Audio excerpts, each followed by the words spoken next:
भगवान का एक नंदगांव में एक परम भक्त था जिसका नाम कृष्णदास था। कृष्णदास सत्संग में जाया करता था, भगवान की सुंदर सुंदर लीलाओं को श्रवण किया करता था।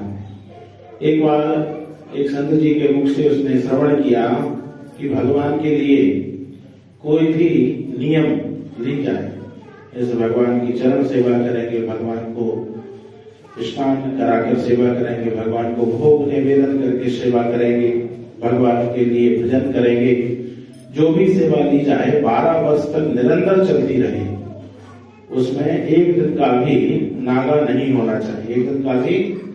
एक दिन भी वो सेवा ना छूटे। तो 12 वर्ष की सेवा पूर्ण होने पर भगवान दर्शन देते हैं। ये ज्यादा पुरानी बात नहीं है, 70-80 साल पुरानी बात है। और भक्तमाल नाभाजी द्वारा रचित भक्तमाल में ये कथा है। उस कृष्णदास के मन में वो बात बैठ गई, घर कर गई, और उन संत जी के वचनों पर विश्वास करके उसने फूल सेवा अपने लिए चुनी। भगवान श्री कृष्ण के लिए जिस नंदगांव में रहता था, उसी नंद भवन में भगवान श्री कृष्ण का सुंदर मंदिर है, और उसी मंदिर में भगवान के लिए सुंदर वन्य पुष्पों की माला को लेकर जाता था। 12 वर्ष का नियम लिया। जब तक माला अर्पण न कराता था तब तक भोजन ग्रहण नहीं करता था, ऐसा उसने नियम लिया। उस सेवा में इतना आनंदित हुआ कि सर्दी हो, गर्मी हो, बरसात हो, कितना भी विपरीत परिस्थिति होने पर, बुखार भी आ जाए, 12 वर्षों में बहुत से संकटों को झेला। धीरे धीरे उसके 2-4 महीने जब शेष रहे, तब कहता है भगवान से अब 2 महीने शेष बचे हैं। अब वो गिनती करने लगा कि अब इतने दिनों बाद भगवान के मुझे दर्शन होंगे। अपनी सेवा में जितना 12 वर्ष के करीब जा रहा था, समीप जा रहा था, उतना ही आनंदित होकर ये भगवान के लिए माला अर्पण करता था। सुंदर माला बनाता था। तो जो गोस्वामी सेवारत वहां मंदिर में थे, इनकी माला को भगवान श्री कृष्ण के गले में अवश्य डालते थे। 15 दिन का समय जब रहा, तब फिर माला लेकर पहुंचा। धीरे धीरे 1 हफ्ते का समय बचा, और आज तो 12 वर्ष पूरे होने के उसी दिन अंतिम दिवस में पहुंचा, और आज बड़ी मोटी सी माला बनाकर भगवान के लिए लेकर गया। भगवान को गोसाई को दिया, भगवान को अर्पित हुई। भगवान के चरणों में माथा टेक कर कहता है, हे कृष्ण, अब मेरी 12 वर्ष की तपस्या पूर्ण हुई, अब आप मुझे कल दर्शन देने मेरे घर पर आना। ऐसा कहकर उल्टे पांव भी लौट आया। भगवान की तरफ इसने पीठ नहीं दिखाई, क्योंकि अब तो मुझे कल आना नहीं है, तो मैं पीठ दिखाकर जाऊं, कल पुनः आऊं, इसलिए आज पीठ नहीं दिखाता हूं, आज उल्टे पैर ही जाता है और कहता है अब मुझे नहीं आना इस वक्त पर, अब आपको ही मेरे घर पर आना है। ऐसा कहकर अपने घर लौट आया। मन में प्रेम अपार था, शक्ति श्रद्धा थी और विश्वास था। 13वें वर्ष का पहला दिवस आया। प्रातः काल से ही सुंदर सुंदर पकवान घर पर बनाने लगा। भगवान के लिए 56 भोगों का सुंदर निर्माण किया। और आज तो इन्होंने इतनी माला बनाई कि भगवान आएंगे, उसके साथ गोपाल आएंगे, उनके लिए भी, उनके साथ गौ और बछड़े आएंगे, उनके लिए भी बहुत सारी माला इसने बना ली। अब भगवान के लिए प्रतीक्षा करने लगा कि अब कृष्ण कब आएंगे।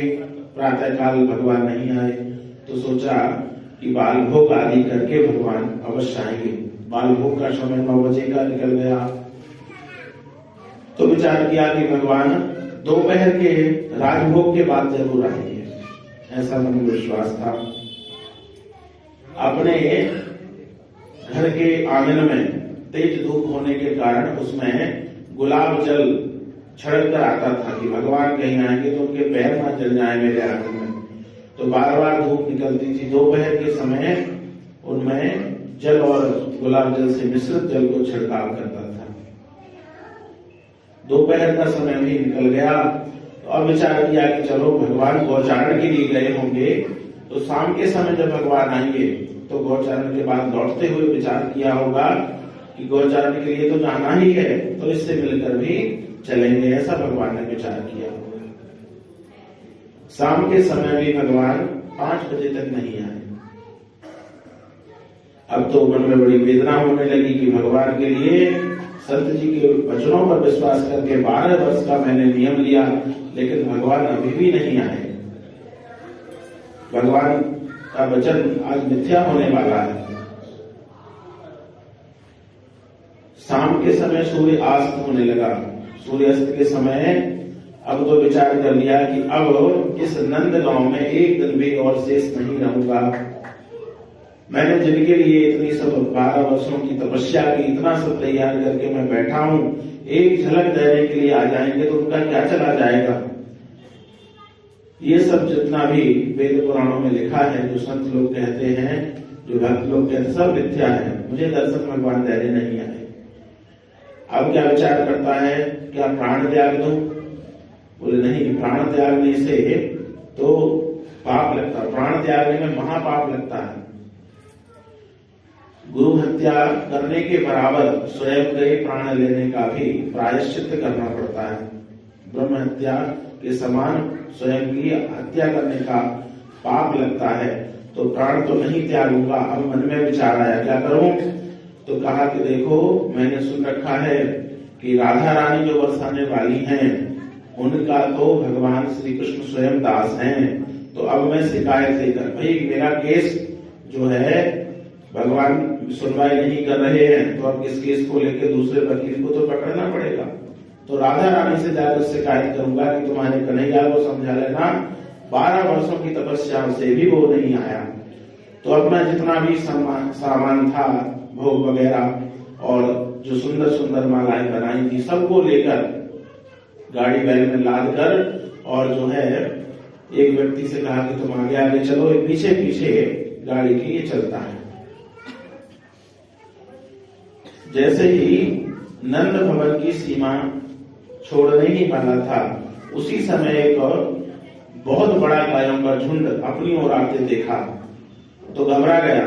इतनी जोर से गाय दौड़ते आ रही थी और पीछे से एक छोटा सा ग्वाला आवाज दे रहा था, अरे बाबा रास्ते से हट जा, अरे बाबा रास्ते से हट जा, नहीं तो गायों के नीचे आ जाएगा तू। ऐसे ही आवाज सुनी, अपनी गाड़ी को एक तरफ किया, स्वयं को संभाला और वो गायों का झुंड के बीच में नन्हा सा बालक 5-7 वर्ष की आयु और चला रहा है। एक जो डंडा हाथ में लिए है उसको कंधे पर लिए है और इस प्रकार से ऐसे डंडा लेकर चला आ रहा है, बड़े आनंदित होकर, बड़े उछल कूद करता हुआ। जब उस वाले को देखा तो कृष्णदास ने पूछा, भाई तुम कौन हो और ये गाय किसकी है? तो उस वाले ने कहा, ये नंद बाबा की गाय है। इतनी सारी गाय चराने का मुझे अवसर मिला, मुझे नौकरी मिली है। बाबा तुम कहाँ जा रहे हो? कृष्णदास तो वैसे ही परेशान था, कहता देखो तुम नंदगांव के बालक हो, नंदगांव के किसी भी व्यक्ति से मुझे बात नहीं करनी है। नंदगांव के जितने भी वाल हैं सब झूठे हैं, मैं किसी से बात नहीं करूंगा। तो कहा बाबा हुआ क्या है और तेरी गाड़ी में सामान कौन सा लगा हुआ, इसमें तो बहुत सुगंधी आ रही है, घी के पकवान की महक आ रही है, जरा थोड़ा सा मुझको भी दे दो, मैं दिन भर का भूखा हूं। कृष्णदास कहता सुनो, मैंने 12 वर्ष तक भगवान श्री कृष्ण की माला सेवा की है और मैंने संतों से सुन रखा था कि 12 वर्ष किसी भी सेवा को लेकर नियम पूर्वक बिना कोई नागा किए हुए सेवा को अगर कोई पूर्ण कर लेता है तो उसे भगवान स्वयं दर्शन देने आते हैं। तो ऐसा मेरे साथ नहीं हुआ है, मेरी सेवा पूरी ले ली लेकिन मुझे दर्शन देने अभी तक नहीं आया है। अब मैं इन सब सामान और माला को लेकर बरसाने जा रहा हूं, जहां राधा रानी से उसकी शिकायत करूंगा। कृष्ण रूपी जो काला था वो उस कृष्णदास को पकड़ लिया है, कहता बाबा बरसाने मत जाना, बिल्कुल मत जाना, तुम्हें कृष्ण से मिलना है तो मैं भेंट करा दूंगा, मेरा तो वो बहुत अच्छा मित्र है, मैं उससे तुम्हें मिलवा दूंगा, लेकिन बरसाने मत जाना, क्योंकि बरसाने अगर उसकी सूचना पहुंच गई तो बहुत डांट पड़ेगी। और बाबा इतना सारा जो कुछ ले जा रहे हो राधा रानी के यहाँ पर क्या कमी है, थोड़ा सा मुझे खिला दो, और तुम भी भूखे लगते हो दिन भर के, तुम भी कुछ खा लो। तो कृष्णदास ने उस बालक की मोहनी सूरत पर तरस खाकर और थोड़ा सा कुछ 2-4 राजभोग निकाले और स्वयं भगवान को दिए। भगवान ने खाए और आधे आधे खाकर उस कृष्णदास से कहा, बाबा तुम भी तो भोग लगाओ, कितना स्वादिष्ट व्यंजन तुमने बनाया है। तो अपना जूठा भोग उस कृष्णदास को भी भगवान ने पवाया है। अब कृष्णदास जो है वो कहता है अब तो मैं बरसाने के लिए प्रस्थान कर रहा हूँ, लेकिन भगवान कहते हैं बिल्कुल मत जाओ, मैं तुम्हारी बात श्री कृष्ण से अवश्य करूंगा। अब तो कृष्णदास को भी ये लगने लगा कि ये स्वयं भगवान श्री कृष्ण ही है। तो कहता छलिया आज तुम फिर मुझे छलने आ गए हो, अगर मेरी तपस्या में कोई कमी थी तो मुझे वैसे बता देते, तुम अभी भी माया का रूप धारण करके आए हो। भगवान तो साक्षात रूप में प्रकट हुए हैं और कृष्णदास का हाथ पकड़कर कहते हैं बरसाने में शिकायत मत कर देना, नहीं तो मुझे बहुत ही मेरे ऊपर डांट पड़ेगी। कृष्णदास कहता है अब तुम्हारे लिए एक माला या एक राजभोग भी नहीं दूंगा, पूरा का पूरा बरसाने ले जाकर दूंगा। और आज से जो कृष्णदास मेरा नाम, इस नाम को भी मैं त्यागता हूँ, आज से राधा दास कहूंगा। भगवान का गलती क्या हुई? बोले नहीं गलती कुछ नहीं हुई, मैं ये जान गया हूँ कि 12 वर्ष की तपस्या का जो फल नहीं है वो कृष्ण को दर्शन करा दे, लेकिन मात्र राधा रानी के दर्शन का संकल्प मात्र इतना बलवान है कि उस संकल्प को करते ही तुम मेरे पास आ गए। 12 वर्ष की तपस्या से भी जो कृष्ण दर्शन देने नहीं आया, मात्र बरसाने जाने का संकल्प जो मैंने लिया है, उस संकल्प के प्रभाव से तुम दौड़े चले आए। अब तो तुमको कुछ भी नहीं दूंगा, उसी बरसाने वाली राधा रानी से तुम्हारी शिकायत करूंगा। तो ऐसे भगवान के अनन्य अनन्य भक्त हैं जो इस कलयुग में हुए हैं, और कलयुग में भगवान ने भक्तों पर कृपा करके भगवान ने ये बताया है कि हम सतयुग द्वापर त्रेता में ही कृपा नहीं करते हैं, कलयुग में भी कोई अगर भक्त सच्ची श्रद्धा रखता है तो उसके लिए भी भगवान दौड़े चले आते हैं।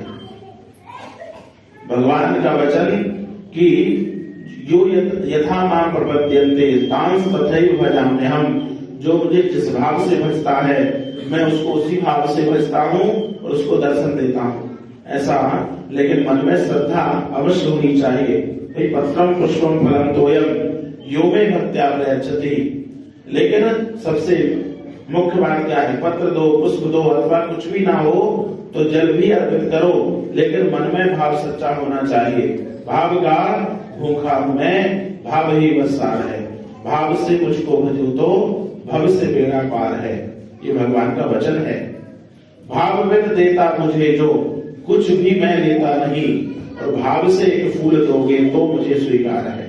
भाव का भूखा हूं मैं, भाव ही बस सार है। भगवान अंदर के भाव को देखते हैं।